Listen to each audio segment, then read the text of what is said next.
Imagínese caminando por un puente colgante en la oscuridad. El vacío bajo sus pies es profundo y silencioso. Usted insiste en seguir adelante, incluso sin ver dónde pisa. Esta imagen no es solo una metáfora, habita la esencia de la adicción. El adicto, según la lente junguiana, no es un individuo débil o moralmente fallido. Es alguien que en un punto ciego del alma perdió el contacto con su propio centro.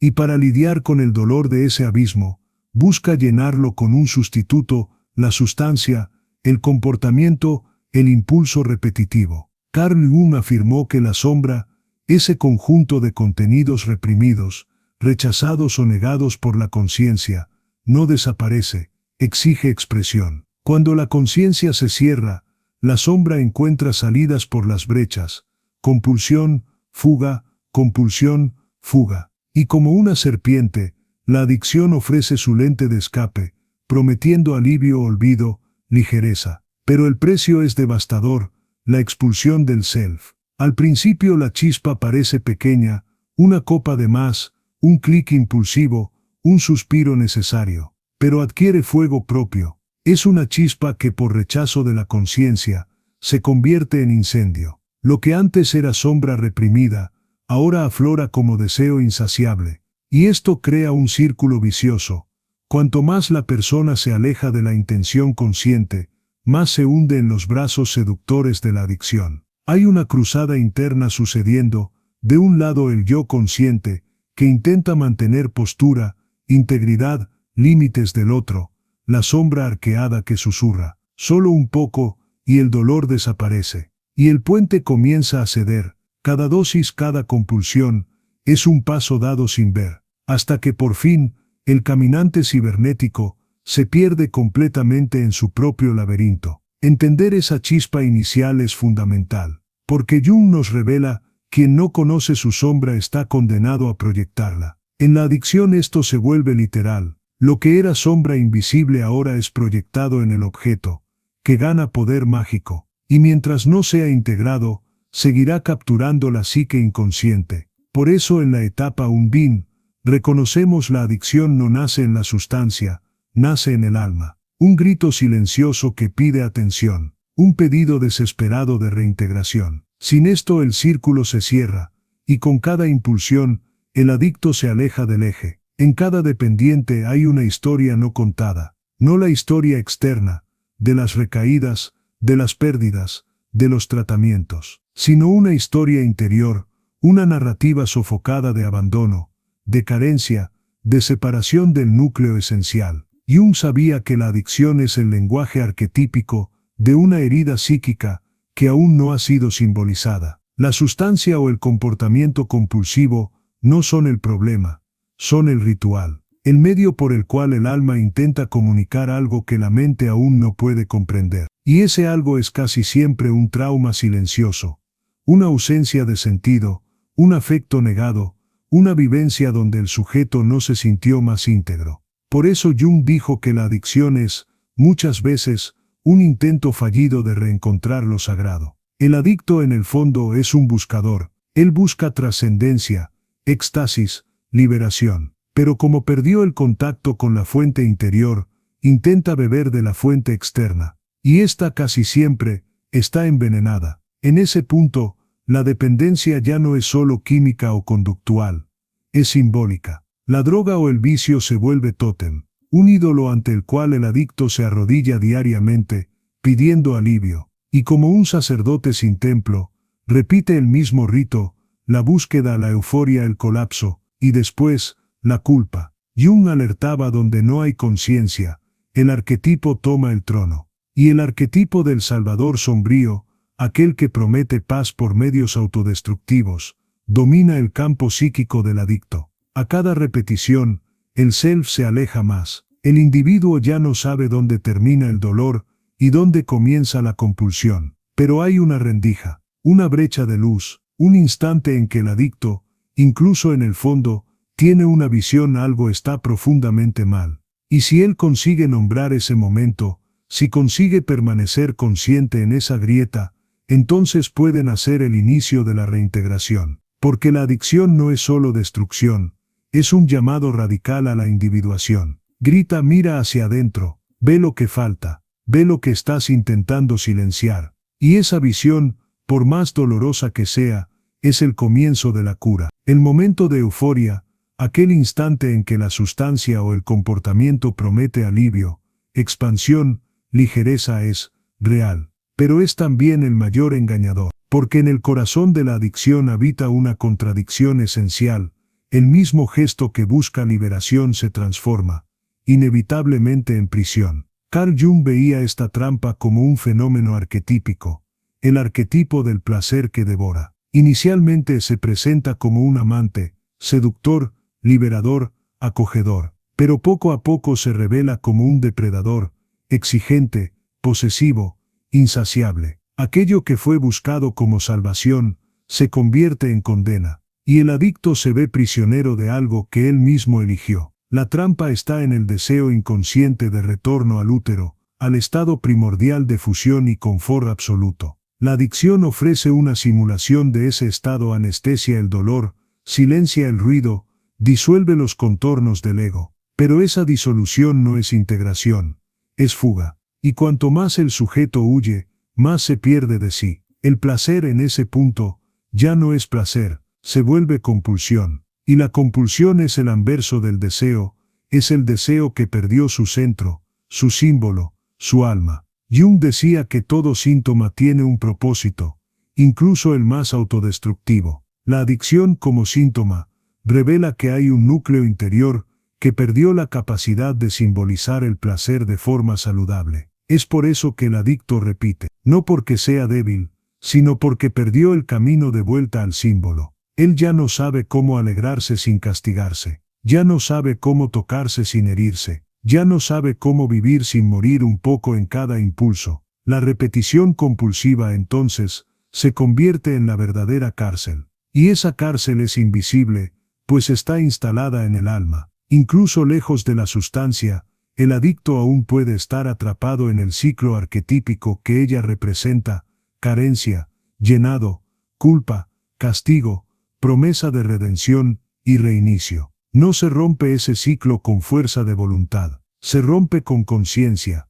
con descenso al propio abismo, con coraje de preguntar, ¿qué en mí cree que necesita sufrir para tener alivio? Y esa pregunta es el inicio de la separación simbólica entre el placer y la prisión. Cuando hablamos de adicción, rara vez prestamos atención a lo que sucede a nivel sutil de la psique, la disociación. Y sin embargo es ese mecanismo oculto el que permite que el adicto siga en su trayectoria, incluso cuando todo a su alrededor, y dentro de sí, ya ha comenzado a desmoronarse. Carl Jung observó que el inconsciente posee una inteligencia profunda. Cuando el dolor se vuelve insoportable para el ego consciente, la psique activa una división interna. El individuo se fragmenta. Una parte de sí continúa viviendo el día a día, trabajando, sonriendo, interactuando. La otra parte se sumerge en la compulsión. Y esas dos partes, que deberían formar un todo, ya no dialogan. Se alejan, como islas. Esa escisión es sutil y devastadora. El adicto muchas veces se sorprende con su propia conducta. No sé por qué lo hice de nuevo. Parece que no era yo. Fue más fuerte que yo. Y de hecho, lo era, más fuerte que el yo consciente. Porque quien actuó fue la sombra, disociada y autónoma, empujando al sujeto al ciclo repetitivo. Esa disociación, sin embargo, no es aleatoria. Cumple una función: preservar el ego de un colapso inmediato. El adicto, en su fragmentación, aún intenta sobrevivir. El problema es que, con el tiempo, esa división se cristaliza. Él pasa a vivir la mitad de la vida bajo la luz y la mitad bajo la niebla. Una doble vida, donde la parte consciente niega o minimiza la parte compulsiva, y viceversa. Jung nos alerta: todo lo que no es traído a la conciencia retorna como destino. Y el adicto, mientras no reúna las partes disociadas, continuará atrapado en su propio destino fragmentado. Vivirá en ciclos, no en procesos. Repetirá la caída, no avanzará hacia la totalidad. Pero hay una posibilidad de regreso. Cuando el individuo comienza a percibir esa escisión, cuando observa sin juicio la parte de sí que actúa por impulso, se inicia un proceso de reintegración. El primer paso no es librarse de la adicción, sino reconocer quién habita en ella. ¿Qué parte de mí desea esa fuga? ¿Qué herida se esconde detrás del gesto automático? Esa escucha interior, aunque dolorosa, ya es un movimiento de cura, porque comienza a unir lo que fue separado, comienza a coser los hilos del ser, y esa costura, lenta y honesta, es lo que transforma adicción en camino de individuación. En la psicología de Jung, la persona es el papel que vestimos para adaptarnos al mundo. El rostro social, la máscara funcional, no es falsa por sí misma, es una función psíquica legítima. El problema comienza cuando se convierte en el único rostro posible, y el dolor que hay detrás de ella es relegado a la sombra.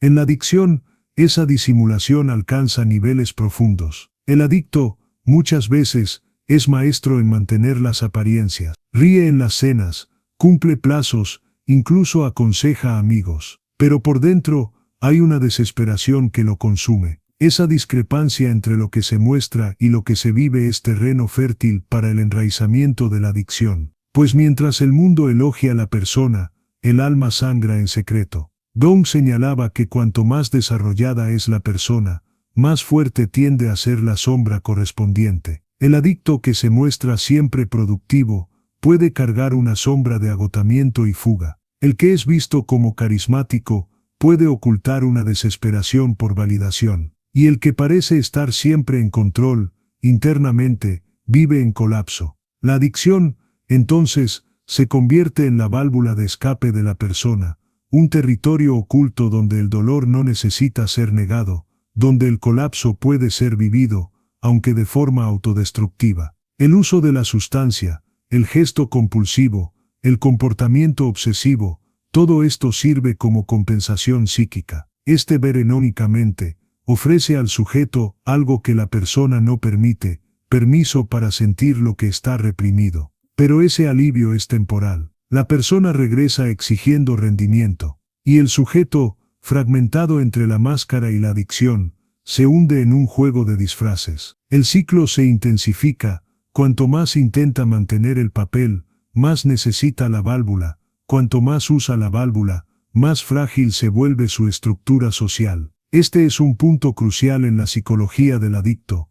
No miente por maldad, miente para mantener cohesa la persona que aún lo protege de la ruina total. La mentira, en este caso, es el último esfuerzo de supervivencia psíquica. Sostiene un orden artificial que impide el colapso, pero también impide la cura. La salida no está en destruir la persona, sino en desidentificarse de ella. Comprender que es una función, no una esencia. Y a partir de esto, crear espacio para que otras partes de la psique puedan emerger. El adicto necesita reaprender a ser auténtico, no con el mundo, primero sino consigo mismo. Necesita atreverse a decir, no estoy bien, y permitirse existir más allá del papel. Mucho antes de la palabra, el cuerpo siente. Y antes de que la adicción se manifieste como comportamiento, ya susurra en los tejidos, en las tensiones, en los silencios de la fisiología. Carl Jung no veía el cuerpo como un mero envoltorio del espíritu,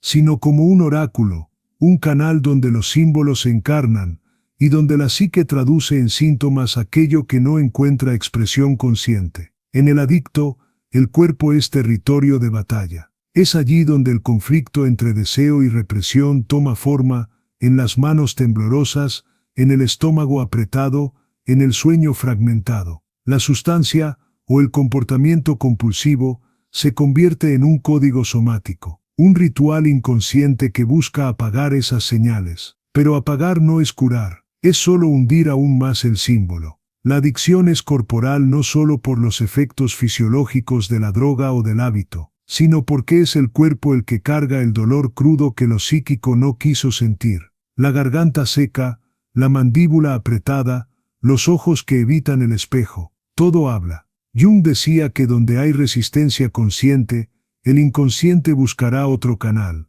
El cuerpo es ese canal. Por eso muchos adictos solo acceden a su sufrimiento más profundo cuando el cuerpo colapsa. Cuando la salud cede, cuando el dolor físico se vuelve insoportable, el individuo es forzado a parar. Y ese colapso puede ser el único grito posible de una psique que, hasta entonces, fue ignorada. El cuerpo, en última instancia, se sacrifica para que el alma pueda finalmente ser escuchada. Ese punto de la jornada es delicado. El cuerpo que otrora fue soporte de la persona, ahora denuncia la sombra. El adicto comienza a percibir que su compulsión no es solo elección, es automatismo inscrito en músculos, hábitos, vísceras, y más que parte de la cura pasa por recuperar la escucha del propio cuerpo, con toda su sabiduría y todo su dolor. No se trata de vencer al cuerpo, sino de reconectarse con él, de permitir que él diga lo que la mente censuró, de reconocer en el temblor,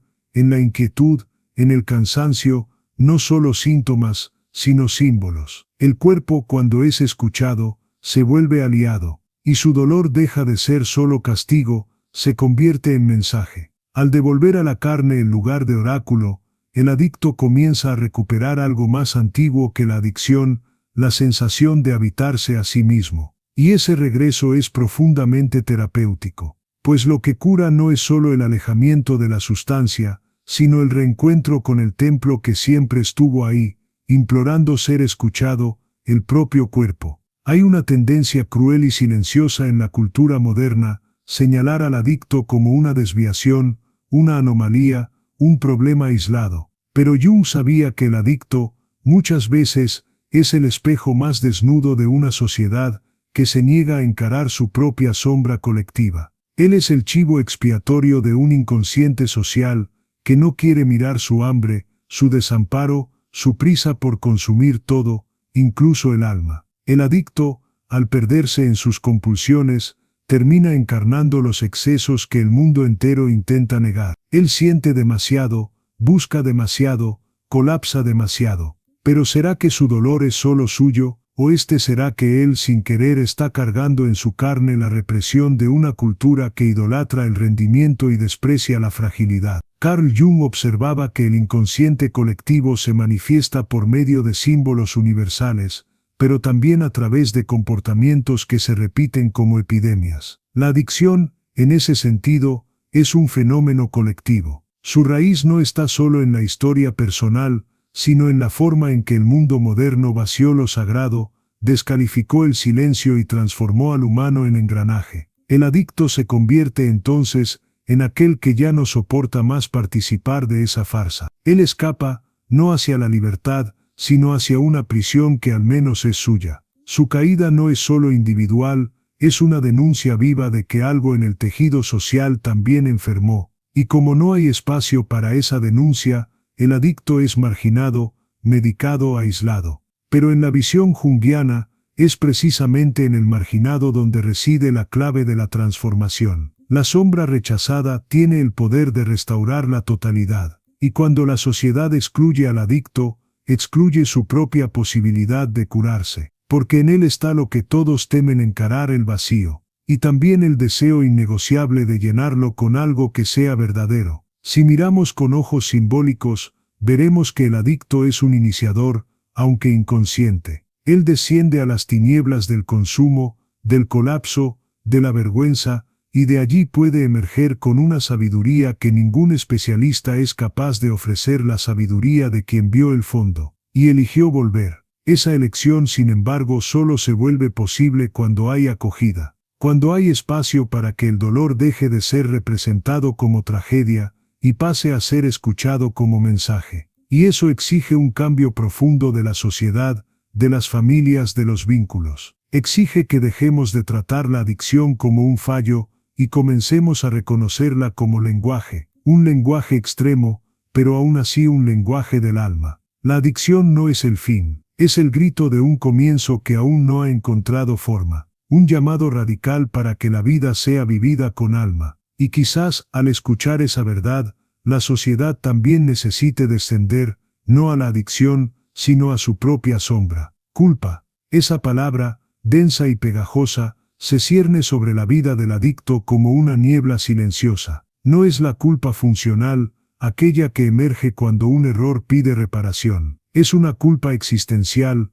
ancestral, sin rostro definido. Una culpa que nace incluso antes del acto, que impregna la piel como si fuera parte de la identidad. Y es esa culpa la que muchas veces sostiene la propia adicción. Carl Jung no veía la culpa solo como un resultado ético. La comprendía como una señal de que hay una parte de la psique que fue excluida de la conciencia y que ahora exige retorno. El problema es que el adicto no consigue nombrar esa parte. Se siente mal por existir, avergonzado por buscar alivio, desesperado por no poder controlarse, y cuanto más intenta redimirse a través de la fuerza de voluntad, más se hunde. Esto es porque la culpa en la adicción funciona como un ciclo cerrado. Después del uso o el acto compulsivo, viene la vergüenza. La vergüenza refuerza la autoimagen de fracaso. El fracaso pide castigo, y el castigo es la propia adicción. El ciclo se cierra,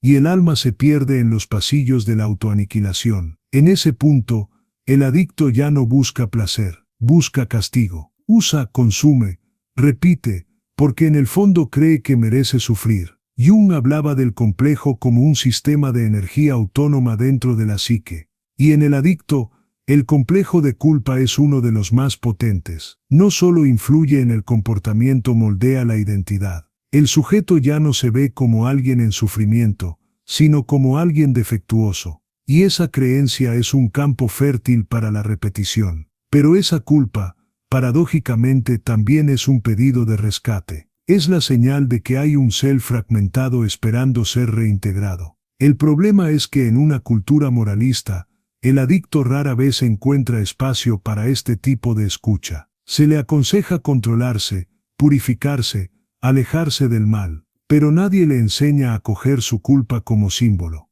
como camino hacia algo más profundo. Para Jung, toda cura verdadera pasa por un proceso de confrontación con la sombra, y la culpa puede ser el portal para esa confrontación. ¿Qué hay en mí que considero imperdonable? ¿Quién fui en el pasado que aún cargo como sentencia? ¿De dónde viene esa voz que me dice que no soy digno? Esas son preguntas que no exigen respuestas rápidas, exigen presencia. El adicto, al mirar su culpa con ojos simbólicos, puede comenzar a liberarse del ciclo moralista. Puede percibir que su compulsión no es una falla de carácter, sino un intento desesperado de lidiar con un dolor no metabolizado. Y esa comprensión, por sí sola, ya es un acto de cura, porque cuando la culpa deja de ser sentencia y pasa a ser lenguaje, algo nuevo se abre. El sujeto comienza a verse no como un pecador, sino como un fragmento del alma intentando volver a casa. Y ese cambio de mirada, sutil pero profundo, es el inicio de la reintegración. Hay un momento, silencioso y peligroso, en que el adicto percibe que ya no hay cómo fingir. El ciclo está agotado, el cuerpo pide tregua, el alma implora por sentido, pero todo sigue oscuro, no hay luz en el horizonte, ni garantías de redención, solo el abismo, y la posibilidad de atravesarlo. Es en ese punto donde el arquetipo del alquimista comienza a emerger. Carl Jung veía la alquimia no solo como una protoquímica medieval, sino como un mapa simbólico de la transformación interior. Los alquimistas buscaban transmutar el plomo en oro, pero para Jung, esta era una metáfora del trabajo del alma, transformar la materia bruta del sufrimiento en conciencia luminosa. El adicto, en ese sentido, es aquel que carga el plomo psíquico, denso, pesado, oscuro. Pero ese plomo es también la materia prima de la individuación. La caída, en esta nueva mirada, deja de ser solo destrucción. Se convierte en el inicio de una jornada arquetípica. El adicto ya no es solo un sujeto a la deriva, es un iniciado, lanzado al horno para que, si sobrevive al calor, pueda regresar con algo que el mundo olvidó: la sabiduría de la transmutación. Pero esa travesía no es teórica, exige fuego, y el fuego, en este caso, es el dolor hecho consciente. El adicto necesita descender a sus propios sótanos, enfrentar los monstruos que creó, y también los que heredó. Necesita encarar la vergüenza, el resentimiento, la ira, el desamparo. Necesita despojarse de la persona y dialogar con la sombra sin máscaras. Y ese proceso es lo que los alquimistas llamaban nigredo, la fase de la putrefacción, de la muerte simbólica del ego. Solo después de esa noche oscura es que puede surgir el albedo, el clarear de la conciencia,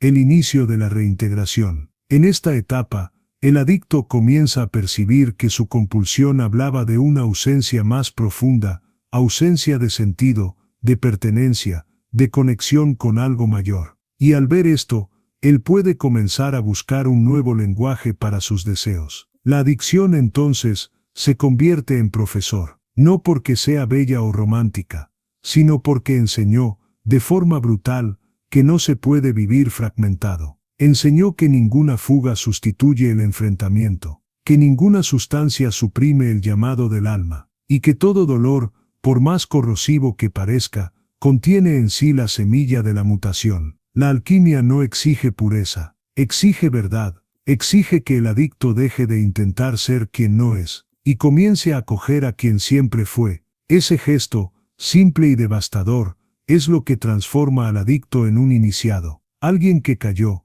y usó su propia caída como suelo para ascender. Al final de la jornada, si es que hay un final, no hay aplausos, ni testigos, ni promesas de paraíso. Hay solo el silencio, y dentro de ese silencio, una presencia que no estaba antes, el verdadero yo, aquel que sobrevivió a la caída, atravesó la sombra, enfrentó los propios fantasmas y eligió, día tras día, seguir caminando. La cura del adicto no es un milagro externo, es un parto interno, un renacimiento que no borra el pasado, pero lo transforma en alquimia viva. El sufrimiento no desaparece, se transfigura, se convierte en cicatriz sagrada, se convierte en recuerdo de lo que fue vencido sin guerra, porque al contrario de lo que muchos piensan, el adicto que se cura no es aquel que vence la adicción, sino aquel que la integra, aquel que dice, sí, esto también soy yo, y ahora soy más que eso.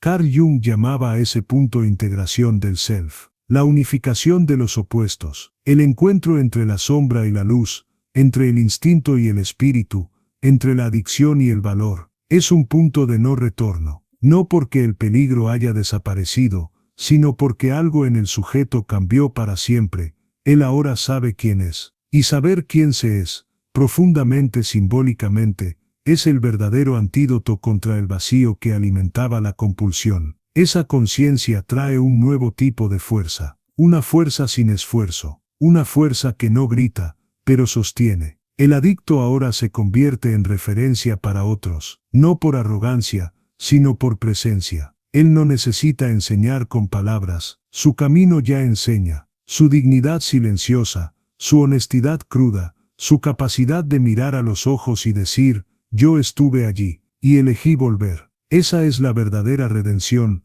no una liberación mágica, sino una transformación lenta, orgánica y real. Es el momento en que el sujeto percibe que su herida, una vez consciente, puede convertirse en ventana. Ventana hacia lo sagrado, ventana hacia la comunión, ventana hacia la propia humanidad. Y es con esa imagen que cerramos esta jornada, no con soluciones fáciles, sino con una invitación: descienda, mire, sienta, honre, transmute, porque en el fondo el adicto es solo un nombre provisional para alguien que está en camino de convertirse en íntegro.